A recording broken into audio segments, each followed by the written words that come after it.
तो हर हर महादेव, ये जे एडवांस 2025 का पेपर 1 का क्वेश्चन ईजी था। अगर तुम्हें 2-3 प्रॉपर्टी अगर याद हो तो बहुत ईजी क्वेश्चन था, वरना कॉम्पोजिट फंक्शंस का जो प्रॉपर्टी होता है, जैसे कि पीसवाइज फंक्शंस को कैसे कॉम्पोजिट फंक्शन की मदद से लिखते हैं, तो वो सब अगर तुम्हें पता है तो वो तो लेंदी ही है। अगर देखने जाए तो एग्जाम में तो वो सब करना, फिर चेक करना, दैट इज़ क्वाइट लेंदी। तो अगर तुम्हें कुछ प्रॉपर्टीज़ पता है तो ये बहुत ज़्यादा ईजी हो जाता है क्वेश्चन। तो मैं वो प्रॉपर्टी ही एक्सप्लेन करूँगा।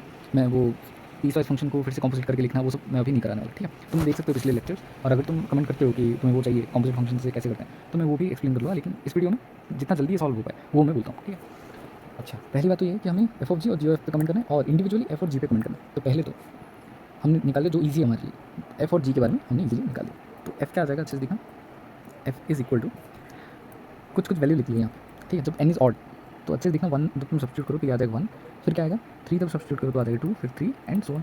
और नीचे का वैल्यू क्या आएगा 1, 0, -1, -2, ऐसे ऐसे रन होगा ये, ठीक है। तो यहाँ से क्लियरली दिख रहा है कि 1 1 तो नहीं है, क्योंकि दो अलग अलग वैल्यूज़ पे n = 1 और n = 2 पे इसका वैल्यू 1 आ रहा है। तो clearly this is not 1 not 1, ठीक है। अच्छा, ऑन टू है या नहीं वो देखते हैं। हाँ, ऑन टू तो दिख रहा है यहाँ से, क्यों? क्योंकि यहाँ पे 0 अटेन हो गया, सारे नेचुरल नंबर अटेन हो गया, और सारे नेगेटिव इंटीजर्स भी अटेन हो गए। तो ऑन टू तो है, ऑन टू तो है। तो इसका मतलब क्या है कि F is not 1 but onto. हाँ, डी वाला ऑप्शन तो क्लियर है, ईजी है, डी वाला ऑप्शन हो गया यहाँ पे। अच्छा, अब जी वाला देखते हैं ऑप्शन। तो जी वाले ऑप्शन के लिए क्या करना, ऐसे ही सेम कुछ कुछ एलिमेंट्स लिखेंगे यहाँ पे। ये तो ए पी दिख रहा है क्लियरली, और ये जी पी दिख रहा है, ठीक है। तो यहाँ पे क्या लिखूँ कि 3, 5, 7 एक्सेट्रा, ठीक है। ओके, देन अच्छा, इसके बाद नीचे वाले वैल्यू में क्या आएगा 2, 4, 6 एंड सो ऑन। अच्छा, तो जी कहाँ से कहाँ रन हो रहा है, जेड से एन। जी 1 1 है क्या, क्लियरली 1 1 है, क्योंकि ऐसा कोई भी वैल्यू नहीं है। तो यहाँ पे देखा, यहाँ पे ऑड इंटीजर सारे आएंगे, यहाँ पे सारे इवन इंटीजर आएंगे, जो कि स्ट्रिक्टली इंक्रीजिंग है। तो कोई भी दो वैल्यू इक्वल हो मतलब होगा ही नहीं, मतलब चांस नहीं इक्वल होने के। तो इसका मतलब क्या है, ऑन टू तो है, जी इज ऑन टू, लेकिन 1 1 है क्या वो देखना पड़ेगा।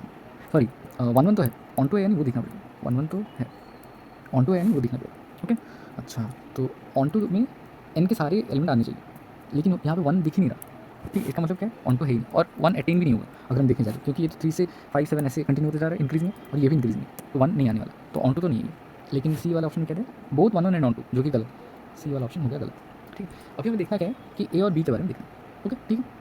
अच्छा, तो ए और बी में देखने से पहले वो जो प्रॉपर्टीज़ है मैंने जो अभी बोला था, वो अगर आता हो तो ये वाले सारे ईजिली हो जाएंगे, तुरंत हो जाएंगे बहुत जल्दी। तो वो लिख लेते हैं, इसको थोड़ा नीचे शिफ्ट कर लें।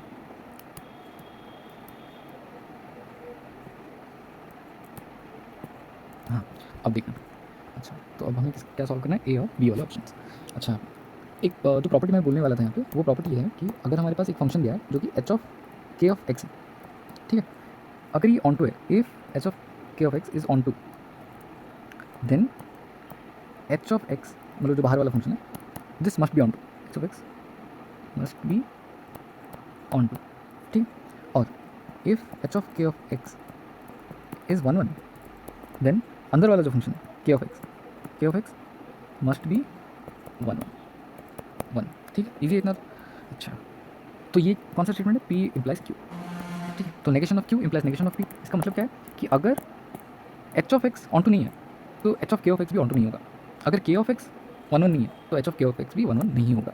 क्लियर, मतलब ये तो बहुत ज़्यादा बेसिक है। ये तो कंटिन्यूटी और डिफरेंशिएबिलिटी वाला वो है कि अगर एक फंक्शन डिफरेंशिएबल एक पॉइंट पे तो वो कंटिन्यूस भी हो जाएगा उस पॉइंट पे, ठीक है।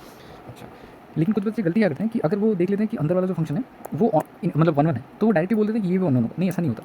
अगर ये 1 1 है तो अंदर वाला फंक्शन 1 1 होगा, लेकिन अगर अंदर वाला फंक्शन 1 1 है तो ये 1 1 होगा, इसकी कोई गारंटी नहीं है, क्योंकि नेसेसरी कंडीशन सफिशिएंट नहीं है, ठीक है। अच्छा, ये तो क्लियर है।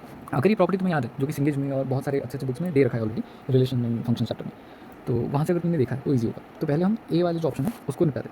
अच्छा, तो जी ओ एफ इज़ नॉट 1 1 1 के लिए क्या देखते हैं, एफ वाला फंक्शन, अंदर वाला फंक्शन, ठीक है। यहाँ पे हमने अभी तक निकाला था नॉट 1 1, एफ इज़ नॉट 1 1 यहाँ पे। तो क्लियरली दिस इम्प्लाइज ए वाले ऑप्शन में कि G O F is not 1 1। Clear, ये तो ईजी है, जी ओ एफ 1 1 नहीं है। ऑन टू है या नहीं वो देखना पड़ेगा। ऑन टू के लिए क्या करते हैं, जी जो बाहर वाला फंक्शन होता है वो देखें। तो बाहर वाला फंक्शन ऑन टू है या नहीं, ऑन टू, ये भी नहीं है ऑन टू। तो यहाँ से क्लियरली इंप्लाई हो गया कि जी ओ एफ ना ऑन टू है ना 1 1 है। क्लियर, तो ए वाला ऑप्शन भी हो गया करेक्ट। ओके, तो अभी हमें बी वाला ऑप्शन देखना पड़ेगा। बी वाले ऑप्शन के लिए क्या करना पड़ेगा, अच्छा क्या दिया यहाँ पे, F of G is not 1 1, ठीक है। तो अगर जी हमें नॉट 1 1 दे रखा है ऑलरेडी, तो ये तो प्रूव हो जाएगा इजीली, ठीक है। तो देखते हैं जी क्या दिया जी के बारे में। अच्छा, 1 1 दिया है तो हम इसके बारे में कोई भी कमेंट नहीं कर सकते। अच्छा, F of G is onto दिया है यहाँ पर, तो F of G onto होने के लिए एफ के बारे में कंडीशन पूछा गया, ठीक है। एफ के बारे में हमें बताना चाहिए, क्योंकि बाहर वाला फंक्शन अगर एफ ऑन टू नहीं है तो ये भी ऑन टू नहीं होगा। लेकिन यहाँ पे हम देख सकते हैं एफ ऑन टू है, तो यहाँ पे हम बी के बारे में डायरेक्टली ऐसे कोई कमेंट नहीं कर सकते। इसके लिए हमें इसको कंपल्सरीली जो कॉम्पोजिट फंक्शन होता है पीसवाइज फंक्शन का, उसको लिखना ही पड़ेगा। तो एफ ऑफ जी के लिए हमने क्या किया, F of G is equal to G plus 1/2 when G is odd, G is odd, जहाँ जहाँ पे एन है एफ ऑफ जी में, एफ ऑफ एन में, वहाँ पे जी सब्स्टिट्यूट कर दो, ठीक है।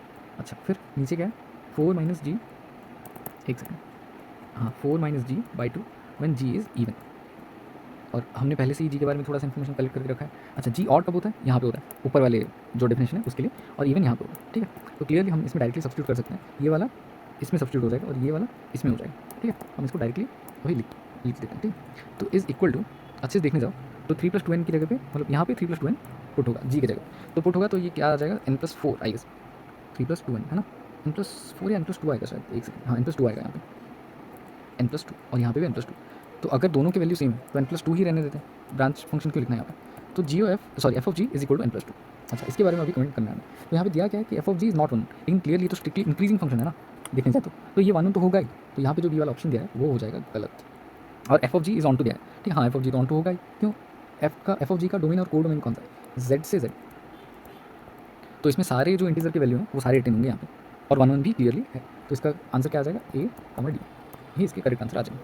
Thank you.